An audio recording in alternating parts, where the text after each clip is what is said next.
Well, hello there. How you doing? Hey there. Thanks so much for having me. Yeah, welcome. Thanks for joining us. I don't know how to pronounce your name. Is it Sarita? Sarita. Yep, you got it. Sarita. Okay. So Sarita Dua. thank you for joining us. This is my first time meeting you, so it's a pleasure to meet you. We're excited to have you here today with us. We really appreciate you joining. You come from a really unique background in that you are really you're the broker over Carlton residences. So when you think of that, I think most people, at least I think of, you're selling some pretty exclusive homes. Uh, but tell us more about what you guys actually do.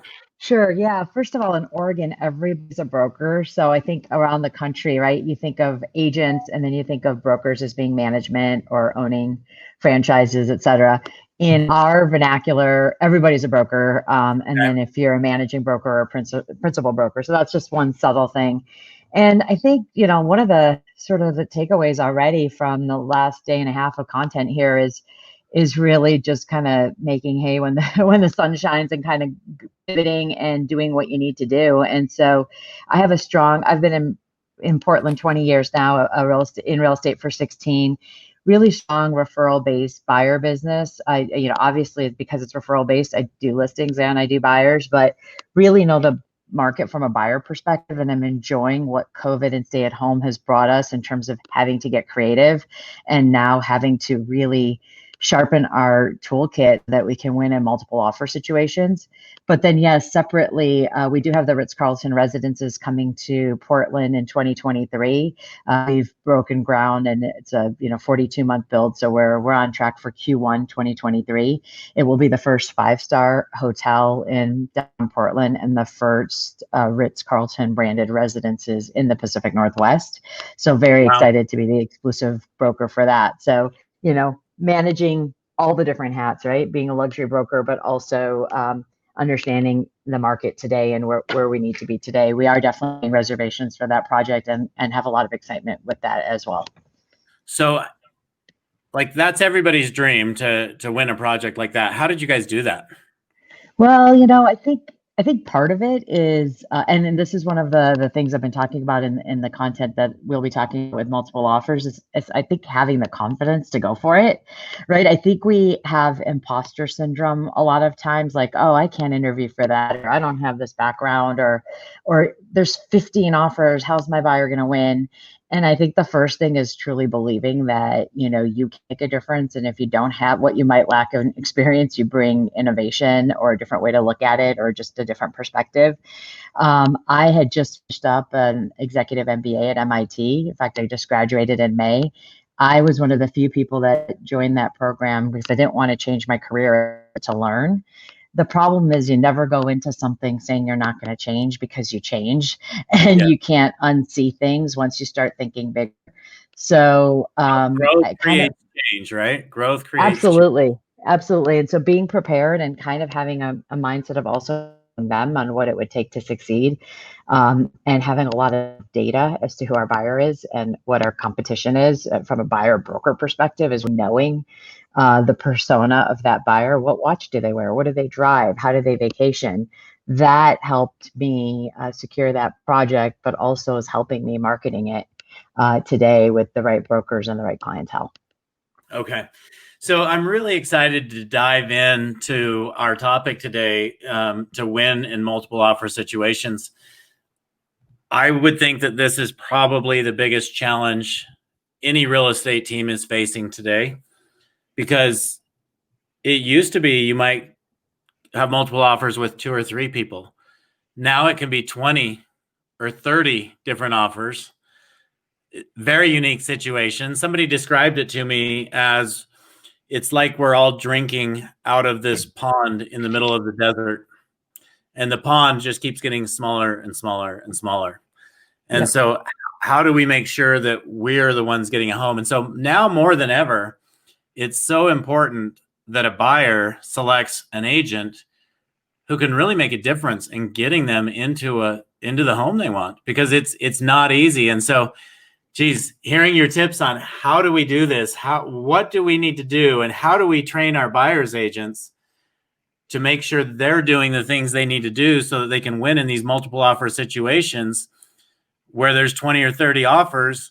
And in some cases, I'm seeing people offer, in Utah anyway, I'm seeing offers at 30,000, 40,000 above asking price that are still not winning the offer. Yeah, I mean, I just had one. It was a listing of mine, 385, and it went for over 460. You know, it's just crazy out there. So I think the first thing, I mean, we don't have to spend a lot of time on how we got here, but it is the perfect storm, right? We had a dam built when we did stay at home where people didn't list because they didn't know what this COVID thing's going to be. And so all of our spring sellers didn't list. Meanwhile, the rates are so low, sub 2.5, 2.375.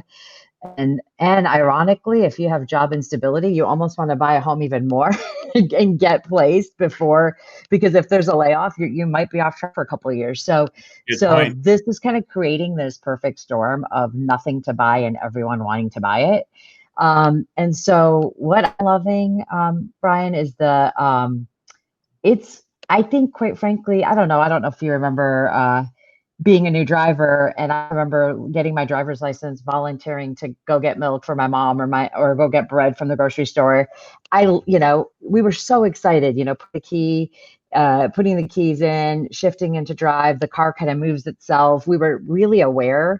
And then somewhere along the way, you're on autopilot, right? We can get from point A to point B. We don't even remember driving. We can go on a long road trip and not even really remember it. And I think that for me as an agent, that's sort of what was happening as I like to think of myself as a good agent, but we were just sort of going through the motions.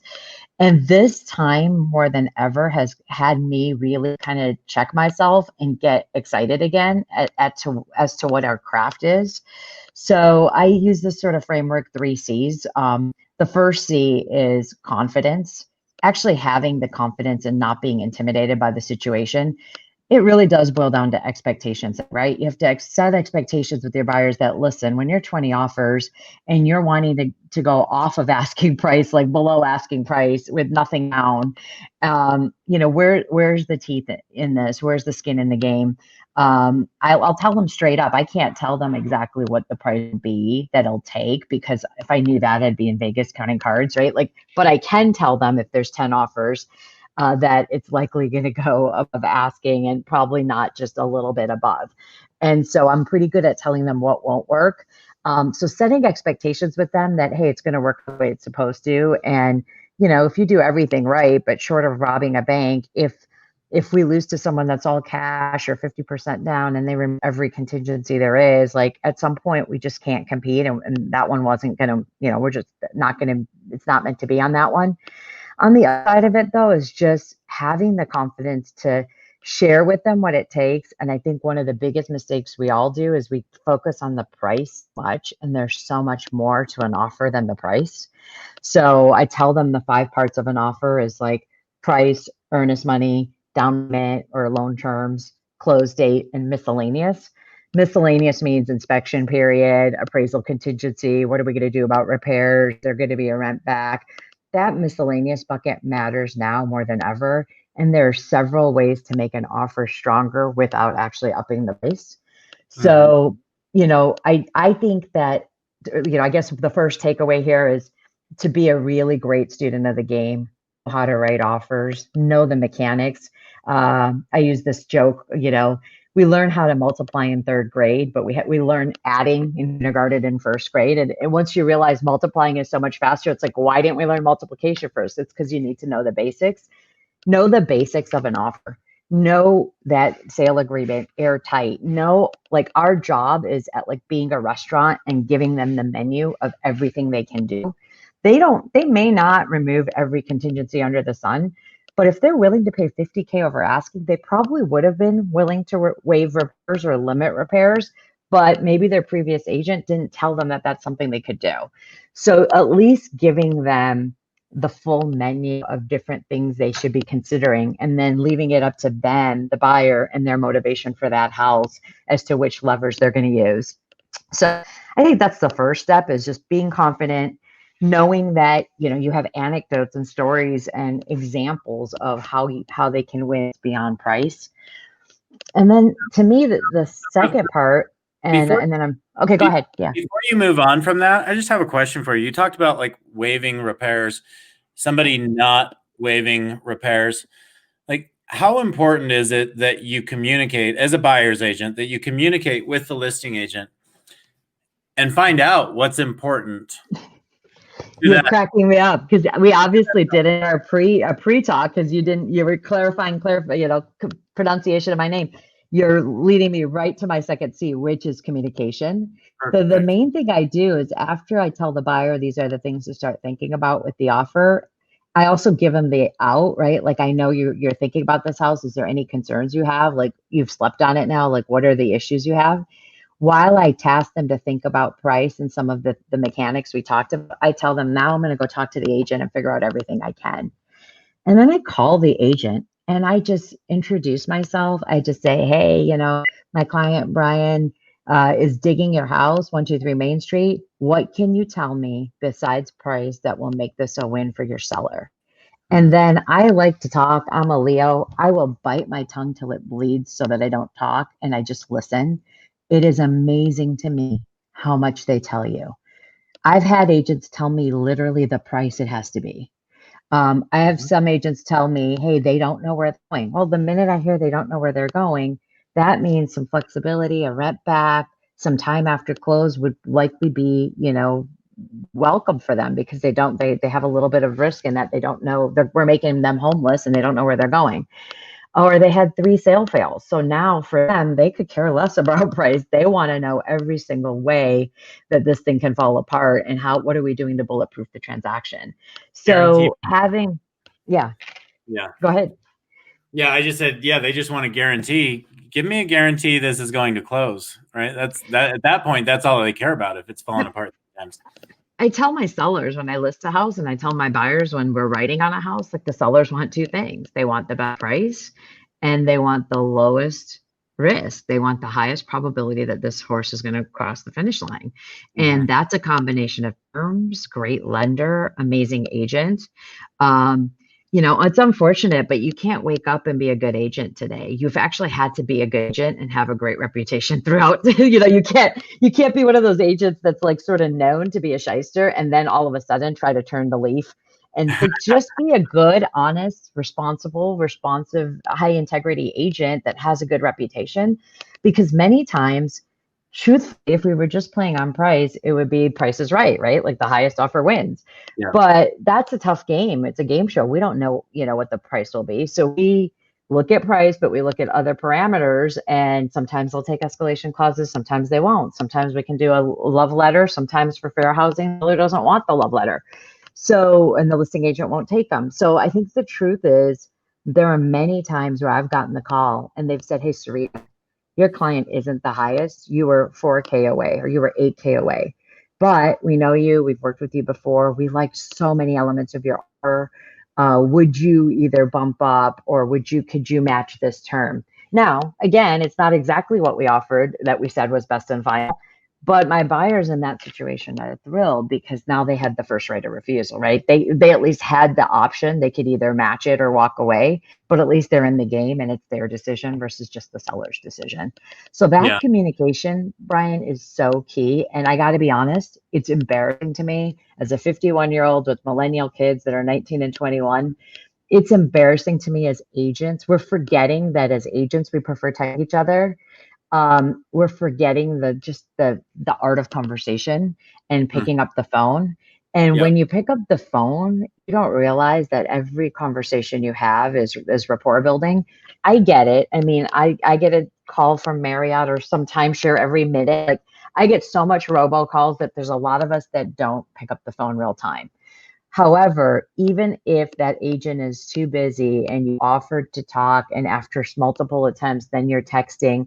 I mean, I can't tell you how many times I've received an offer without a phone call, without even a message. I'm now about to present offers and I happen to check my spam and there's an offer sitting there. But that agent never even tried to tell me that they're sending an offer. Yeah. So And so what is the percentage that you're going to take that offer if they haven't even communicated with you? right. It's very low, right? It is because at this point, I mean, I can look at everything on paper, but I'm counting on that agent to do their job when the appraisal doesn't come in or when there's a crazy repair.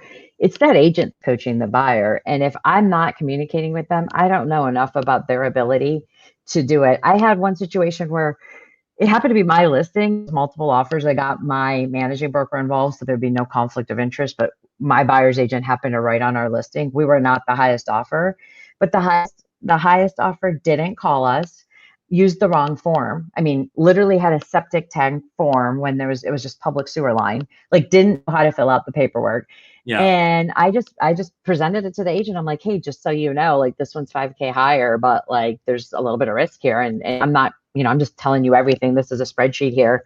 And they're like, Sarita, 5K is nothing for peace of mind. I need this thing to close. Mm-hmm. And we were able to bring this one up 3K, and they had such peace of mind. They had a free rent back that they didn't even use.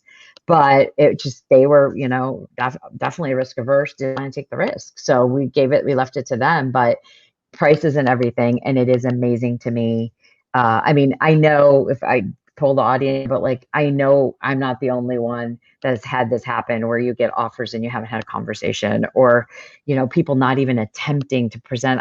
We don't have time to present in person, and safety and health, like we may not do it in person, but at least make sure that you send the offer and say, look, I need 5 minutes if you want to walk through the salient points of the offer. Make sure you don't have any questions and paint that picture. I BCC the lender so that the lender magically calls the listing agent as well and say, hey, just so you know, Sarita mentioned that she's got a VIP client offering this house. Before you even call me, I want to tell you that credit, income, and assets have been verified. These people are solid. And so just little things like that. What are we doing? It's those two things, right? Best terms, but lowest risk. We're moving that risk for that listing agent, knowing that we're doing everything we can to assure them it's a strong offer. I love this. If every agent just knew this little secret, I mean, it's so important, but we've gone away from communicating, like you say. Will you give me that question one more time that you ask when you call the agent? Sure. Hey, Brian, my clients are digging 1234 Main Street. Can you tell me, besides price, what would make this a win for your seller? We're definitely going to write an offer. Besides price, what would make this a win for your seller? And Yeah. then just stop and listen. And then when you listen right there, I've seen it, which the way you say that is magical. And then I've seen it where they'll actually, you say, sometimes they'll tell you everything. I've seen it where they'll say, yeah, if you'll bring me an offer that has this, this, and this in it, we'll accept it. Yeah. Yeah. I mean, I had someone, I can remember, it was like 9 years ago, but I still remember it. The agent, it was sitting around 370 for a bit, 370 or 380. We were going to kind of lowball it at 360. And when I called the agent, just feeling her out, also make sure nothing had happened because it's sort of been sitting there a long time. Like, obviously, this wasn't in this market, but still, I called her and she goes, Sarita, they'd take 350. I mean, we were going to go at 360. She said they'd take 350. Well, we offered 340. We put it together at like 342 or 344, something like that. But it was a good almost 20 off of where we were expecting to come in because she told me. Now, maybe she's a bad agent, not doing her fiduciary. Maybe she's a brilliant agent. It may be that seller said, listen, I want it sold, and you're free to tell them that this is the number I'll take. I'm not going to pass any judgment. All I know is by having the conversation, my buyer had a better outcome and got the house. So you never assume anything. I mean, at the end of the day, you can't. I would just say, can't blame a girl for trying. Like I'll ask. I won't say numbers, but like I'll just ask, and if they won't tell me, even if they shut me down a bit, I'll still immediately text them after. Hey, thank you so much for your time. You'll be, we're going to be in touch, and we're going to get you a good, clean offer. Thank you. I mean, already they're going to start recognizing my name. Yeah. I guarantee you, Brian, if push came to shove and there were 3 offers and they were all exactly the same, we know offers aren't exactly the same, but let's say they were exactly the same. They're going to still remember, man, she did all of this to get her buyer this house. Once we're together, we're going to be on the same side here, which is a smooth and successful close for all because she's trying so hard for her buyer. She's doing her job, right? So if nothing else, it subtly is going to give you an advantage that you took the time to have the communication. I absolutely 100% agree with that, Sarita. So tell me about the third C. So my third C is really creativity. And again, like I said, I'm enjoying this again. I had a weekend, I mean, it's kind of crazy, but I had a weekend, Memorial Day weekend, where we had 10 multiple offer situations, 3 on my listing, 7 on buyers. It never happens, but I won all 7. And it was really fun. And part of it was being creative, right? That's when you know you have mastered the craft. So Yeah. congratulations. Well, it's fun, right? And like I said, it helps 16 years in the business with the, I always joke it's Medina, Sharon, Sarita. I have one of those names I could use only my first name and people know me in my market. And they know I've been at 3 different firms. So they know, I've worked with many of the different brokers and I've volunteered as well. But that creativity comes from, like, again, knowing those menu options. Like, hey, I'll say this, I'll tell my buyers, look, unless you're an inspector or unless you're like tearing down the house, it's not wise usually to just give up your right to terminate due to the inspection. But you can say something like, hey, if we move forward with this transaction, we're not waiving our right to terminate, but if we move forward after the inspection, we will do so with A, either no repairs, or B, only asking you for items that are $1,500 or more per line item. So just the major safety structure type items, not crooked light fixtures and scuffs on the wall or whatnot, right? And appraisal waivers too. We're waiving the appraisal as long as it appraises at list price. We're not going to back out due to the appraisal, and we do have enough money to adjust our down to be 20% of the lower amount and bring in the rest with cash, right? Again, most of the time, it's even with this craziness, it's been pretty rare that I've had a huge gap on appraisal lately. But just knowing that we've talked about it and we've sort of workshopped that scenario and we know that the buyer has the cash, and then it's another way for me to go and stay back in touch with the agent. Like, by the way, after our conversation, I talked to the lender, I talked to the buyer, we reviewed how much cash she has, we created a spreadsheet. We know worst case and best case, we can handle the cash. There's no hesitation at all, right? That just gives that agent an added sense of confidence that these aren't just words and we're not going to freak out and have remorse because we've put some thought into it. Yeah, So and there are a lot of people writing offers today that are writing them way over with the anticipation that they're going to bring it down with the appraisal. right. So, And let's be honest. Addressing that, yeah, you've Absolutely. solved problems. Yeah, the seller has the leverage at the offer time, but the buyer has the leverage at the inspection time, right? And so making sure that we know that, but we're kind of acknowledging the seller that we're going to behave and not be, hold them hostage after. Another creative thing we've been doing is, I know my friend Via called it a bully offer. I call it sweeping in and stealing a house. There may be an off, like I had one where we showed it Thursday. We had the offer in Friday morning. The deadline was Monday night. And I knew if we waited, like, my client knew this was the house. They had looked at everything and we wrote even some offers that didn't work. And this was the one. And it was amazing to me to see how his motivation changed. Part of it was 2 teenagers in an apartment due to COVID, now home 24/7, right? Like, things changed and he was way more willing to play by the rules to get a house than he was before. And we said, hey, listen, we're giving you an amazing offer. And we dialed every portion of the offer: over asking, high earnest money, short inspection period, no repairs, no appraisal waiver, no backing out due to the appraisal. And we said, listen, this guy loves this house. He has to have it. He's not going to be able to wait till Monday. In fact, I have an inspection on hold for Monday and we can close in 3 weeks. And I'm obviously respectful. Like, I get it. You said Monday, and here I am doing this 24-hour offer on Friday. But I'll tell you this, he loves it. He wants it. And it's a bird in the hand for your seller. You can be done. No more people through your house, etc. And will we be here on Monday if you don't accept this? Of course they will. Like, they love the house, but I can't guarantee the sweeteners that they've put in now are going to be there. This offer as written expires on Saturday at 5 or whatever. Saturday at 4 comes around. They call me, hey, Sarita, we're going to do it. Because at the end of the day, I mean, it's a hedge for everyone, right? They might have more offers and better offers, or they may not. The first hour of this, they don't know. And a bunch of showings don't always translate to offers. In fact, sometimes people get discouraged with an offer deadline. They're like, it's going to go crazy. I don't want to play. So I've done some creative things like that. The trick is, like, I know people who are watching might be like, well, that's kind of an, that's you're being an ass. You're being disrespectful. You're not listening. I mean, the way you're doing that is, it's really totally respectful. It's, hey, you know what?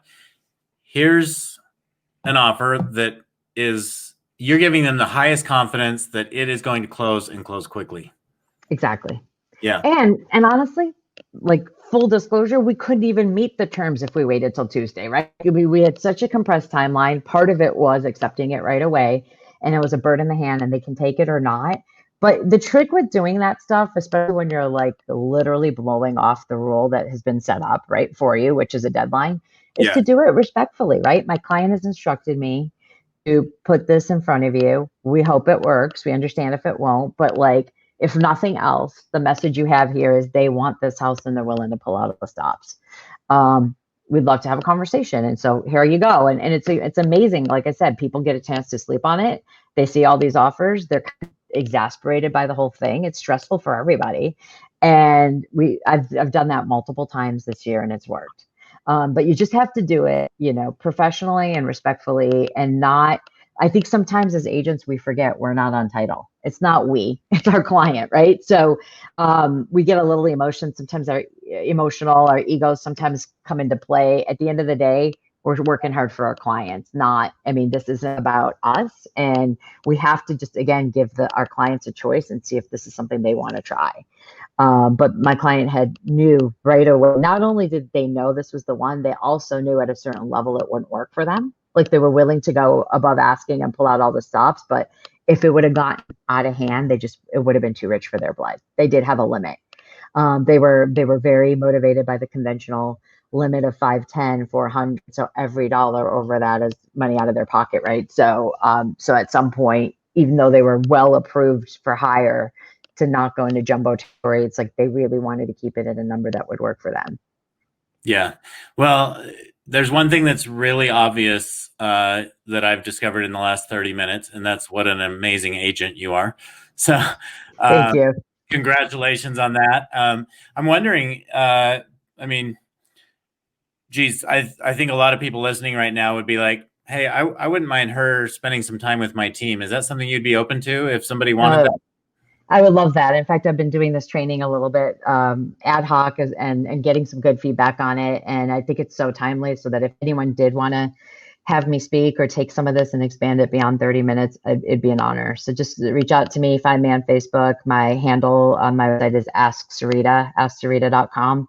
And usually my cell is plastered everywhere as well. So just reach out to me directly.